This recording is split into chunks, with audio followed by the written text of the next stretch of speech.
So we are going to start a drawing, and what we're going to draw, let me just show you a quick look at that, is we're going to go over how to draw a toy snowman. And I'm going to lead you through step by step. I'm going to give you tips about how to make it look like a toy. When it's time for And the other break. part that I'm going to do is I'm going to share with you the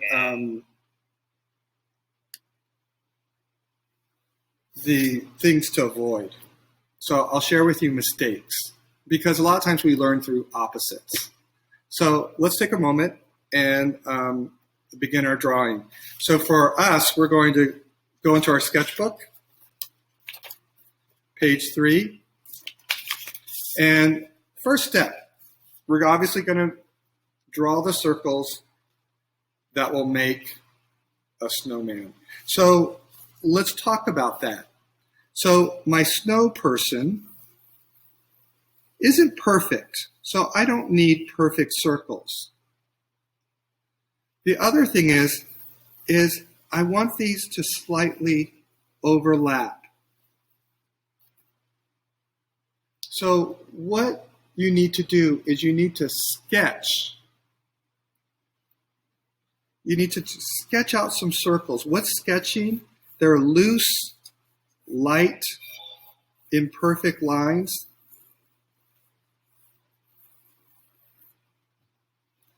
That we're not even going to have to erase. We can basically draw over it. So let's take a moment and go ahead and sketch out, kind of fill the page, 3 circles.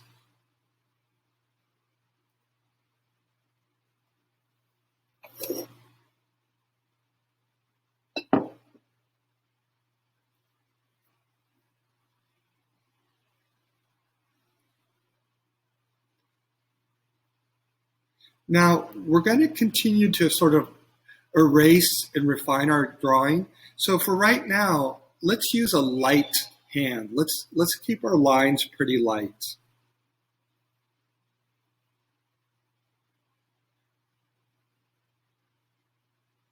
I think one thing that would make sense for us right now is to draw the arms.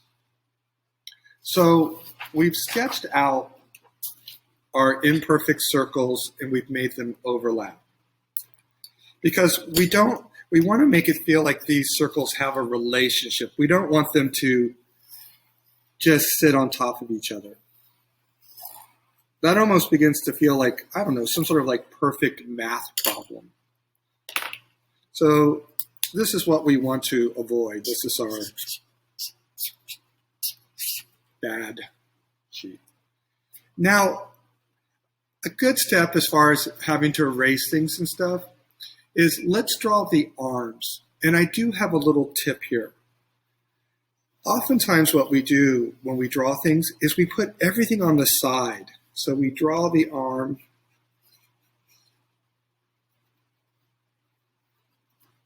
and then we go from the edge.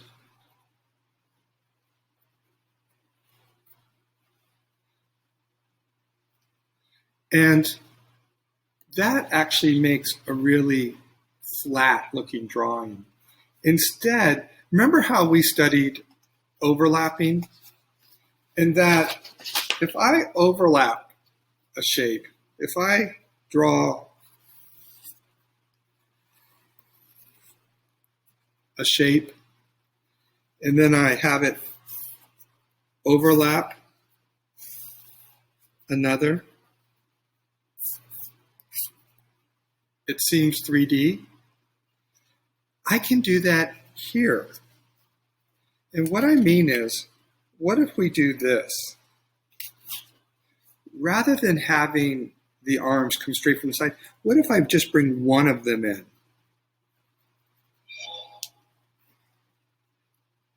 And suddenly, this arm overlaps the body. So we're going to try this here. We're going to now, on our good drawing, we're going to draw 2 arms, but I'm going to bring one of them into the body, not at the edge.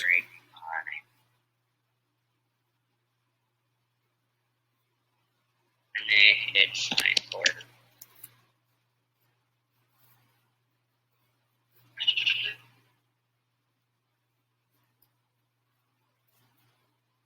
And then the other one, now it looks like it's behind, if I can leave it there.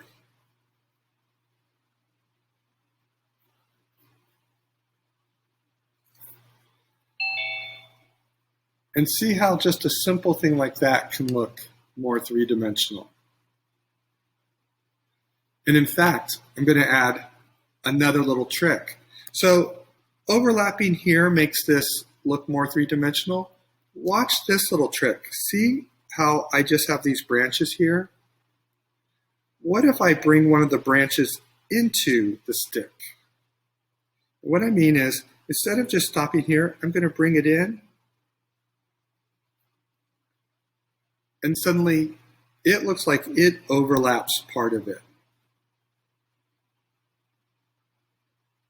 Basically, what we're talking about is the left brain likes to think in silhouettes and just shapes.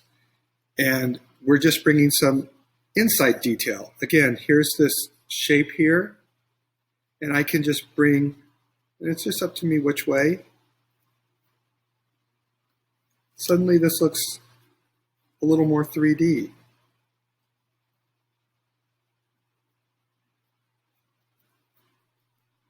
Great.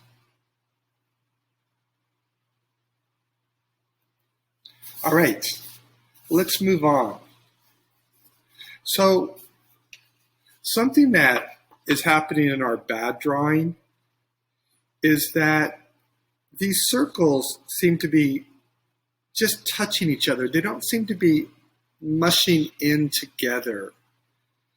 And so we want to make them feel like they have a relationship, that they're interacting somehow. So we're going to draw them so they kind of push and pull on each other. Let me show you what I mean, and then we'll do it. So in this drawing, you can kind of see the circle comes down, and you might be able to see my sketchy line here. And what that sketchy line is the circle. But what I did is I decided to push up, as if this big circle is pushing up and then down. And so I did that on these. So let's do it in our drawing. So here's my circles. And now I'm going to start committing to a more clear line. And maybe my circle comes in and overlaps. And then the other circle pushes up into it. And then it comes around.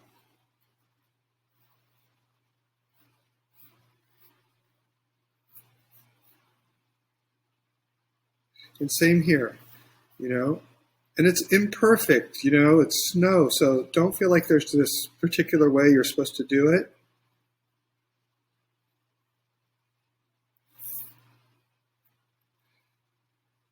In fact, that when it looks like they're kind of meeting and smushing each other, that's when it actually looks better. So go ahead and draw your circles. Who knows, maybe this one, because it's hitting the ground, might be even a little flatter.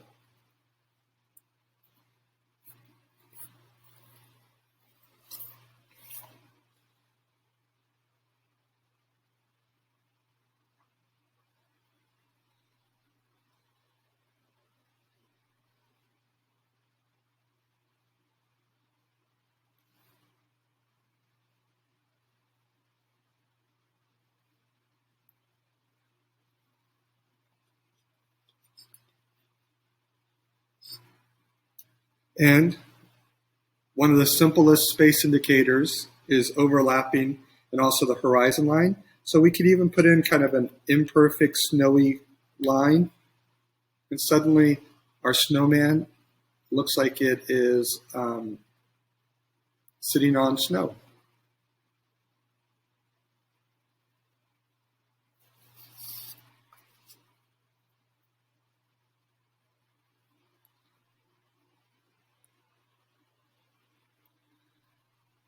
So now we're ready to start drawing details on the Snowperson. It's interesting, snowman. My genderless 3 globes of snow. And I want to continue creating that 3 dimension.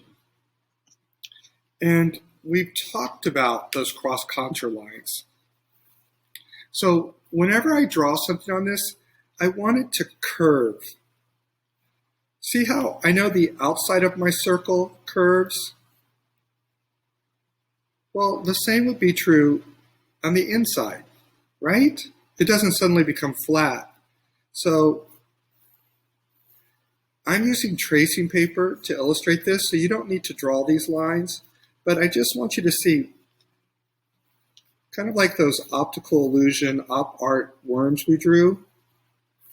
When I curve lines, it feels 3-dimensional. And it makes sense. Of course it would curve here. It curves out here. So I'm just going to try to keep this in mind when I draw anything on here. So let's start with an easy one. Since we're making this a toy, let's draw a seam as if it's been sewn. So I'm going to draw over this a little bit. So let's sketch this line lightly. And what I'm going to do is I'm going to start in, I'm going to curve, and I want to curve all the way back to pretty much where I started.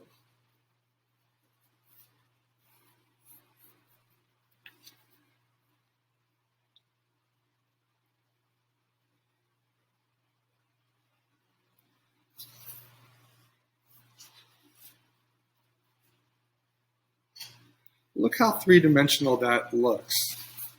The difference would be if I drew a straight line. Here's my bad drawing, my evil drawing. And see how I have this curved shape? Well, if I draw a line inside that just ignores it, it just feels flat. Versus I have a curved shape, and then I curve my lines.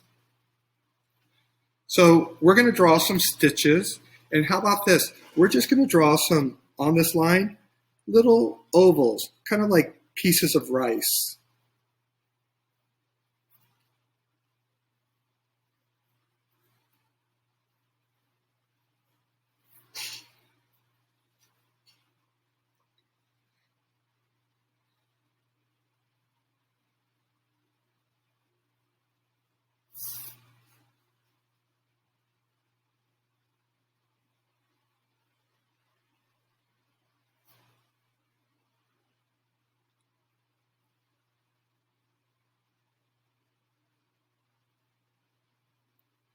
Now, let's maybe go up and work on the face. And again, I have just a sample. And so I'm going to lightly sketch a curved line. I want to keep this line in mind, but I might erase it. So I'm going to sketch it. I'm going to keep it super light, almost invisible. So here I am. I start at the middle, and I'm going to curve out and then curve back in. You know? And of course I do that. This is curved out and curves back in.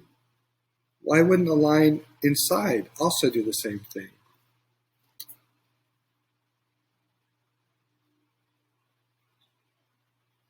Let's start with a big nose. Let's put a nose, a carrot. We'll make a nice big carrot. So I'm going to draw a cone. And so I'm going to curve that and then draw a nice big cone.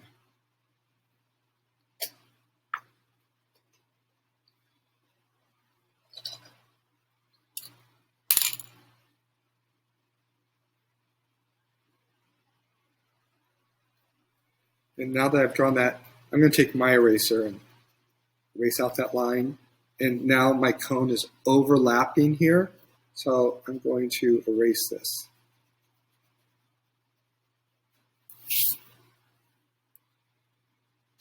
And now my cone looks like it overlaps the sphere. So the nose looks like it overlaps the head. And I'm going to do some more cross contour lines. Look at this curve here. Well, if it curves here at the bottom, I'd probably have the same curve midway. I just put some stripes on it to make it look more like a carrot.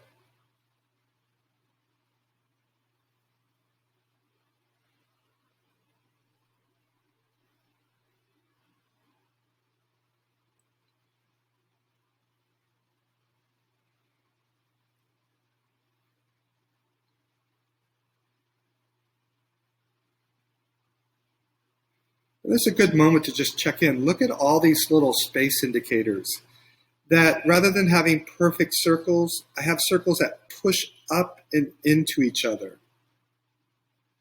Rather than having arms that just come out the sides, I have arms that push into the figure, that overlap.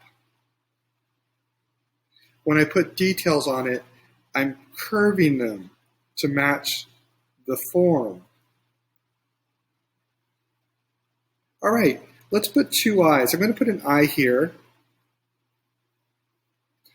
And although they has a second eye, for mine it's probably behind here somewhere. Mr. Doyle.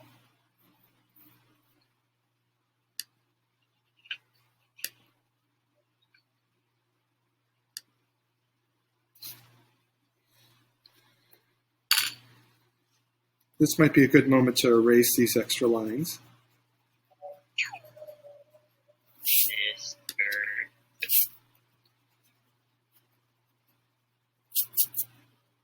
And now I'm just going to draw a smile. Mr. Doyle.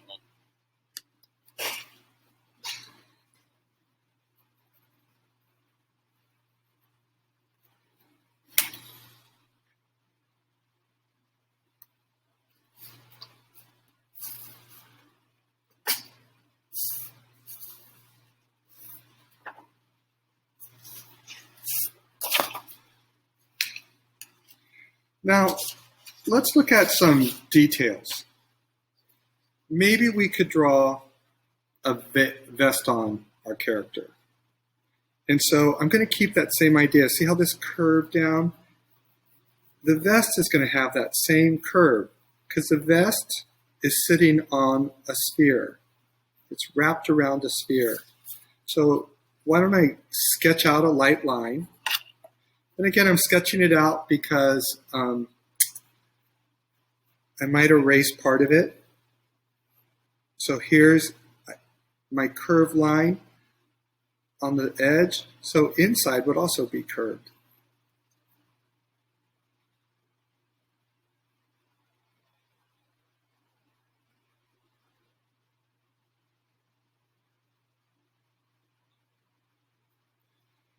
Now there's probably like a V-neck. That V-neck comes down to what's the middle. So here's the middle. So I'm going to draw a V that comes down to here.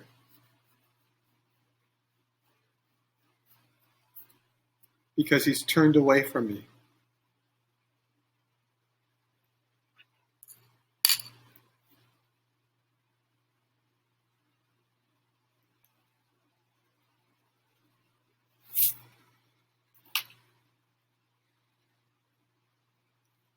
And then maybe I'll draw a similar V for the bottom. So here's the middle of the vest, and I can just sort of wrap it here.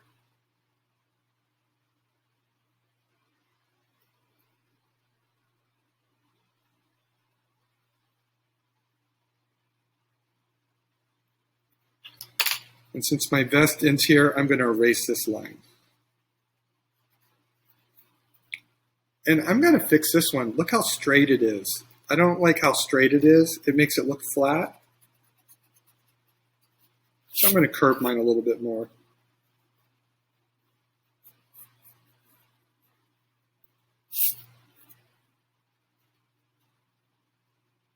Mr. Toy, Miss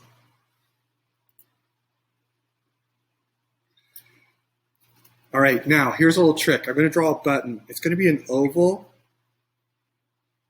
Mr. Toy, And the trick here is that one line is flat. What if we know that a tall cylinder, maybe I'll do it here. We know that a cylinder that's tall has tall sides. That's something we know. A button is a cylinder with really short sides.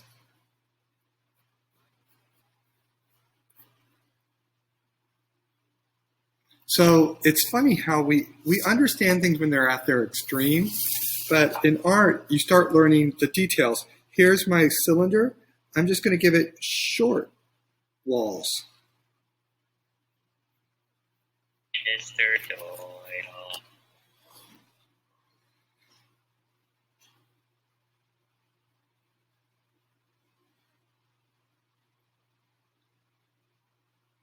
In fact, let's look at the vest up close. I want to show you something. So I'm going to zoom in, and I know there's a delay on my camera. Here's something we understand. This arm is really long, so we understand it projects out. Well, we can do the same with the vest. It's really short, but it can project out then just a little bit.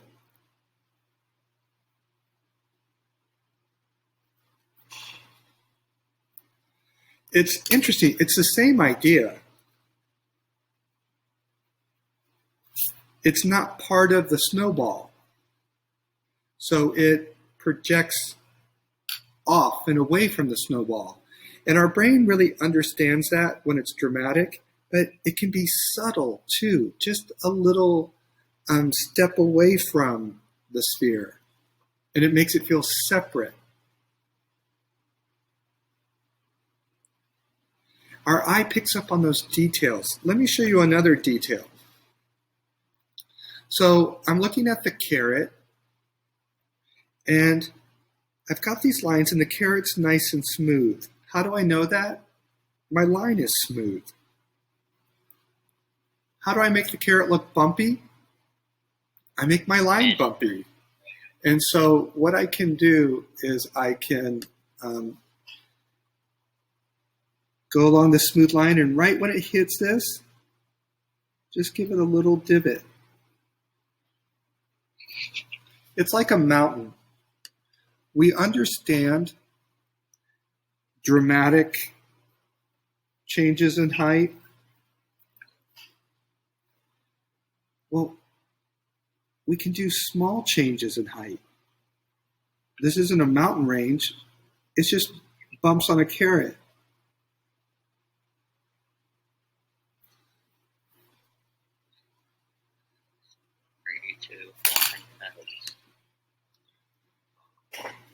And so that's sort of those subtle things we can do.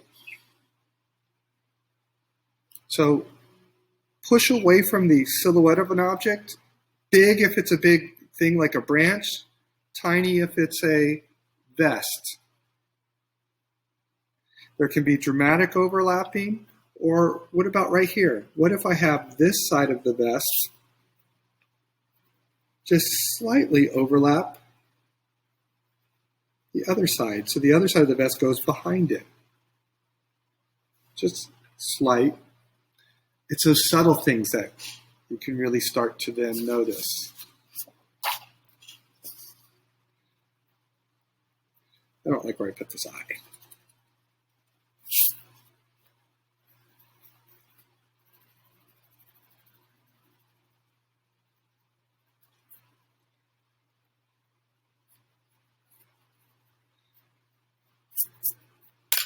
So let's bring this drawing to a point where you can work independently.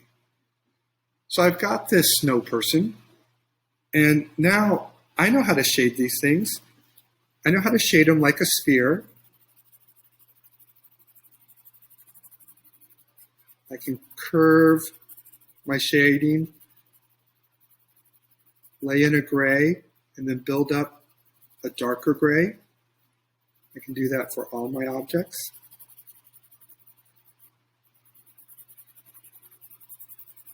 So I'm going to let you guys do that independently. So the last coaching perhaps you'll need is you know how to do your form shadow. Maybe a little talk about cast shadow. This sphere would cast a shadow onto this sphere.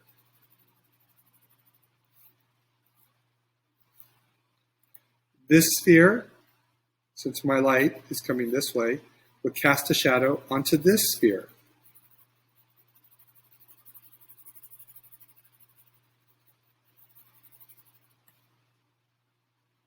This sphere would cast a shadow onto the snow floor.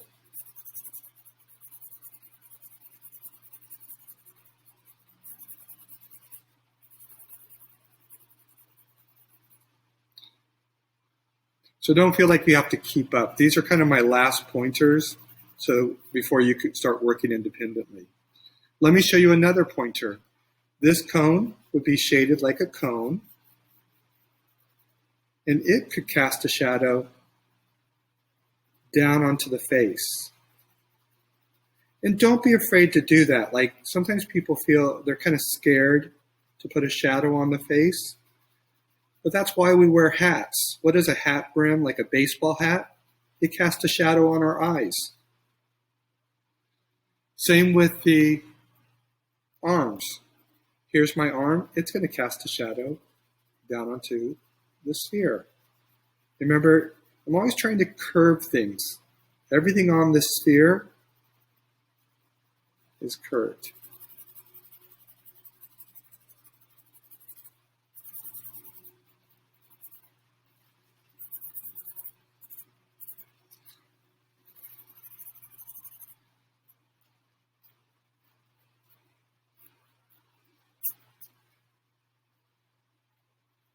You know, take a moment, kind of create your own little character.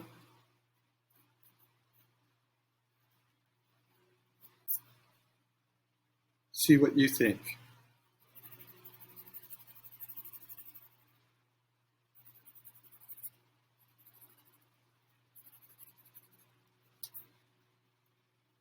All right, guys, so we have drawn overlapping imperfect spheres that push up into each other. We put details on and kept everything curving because it's on a curve.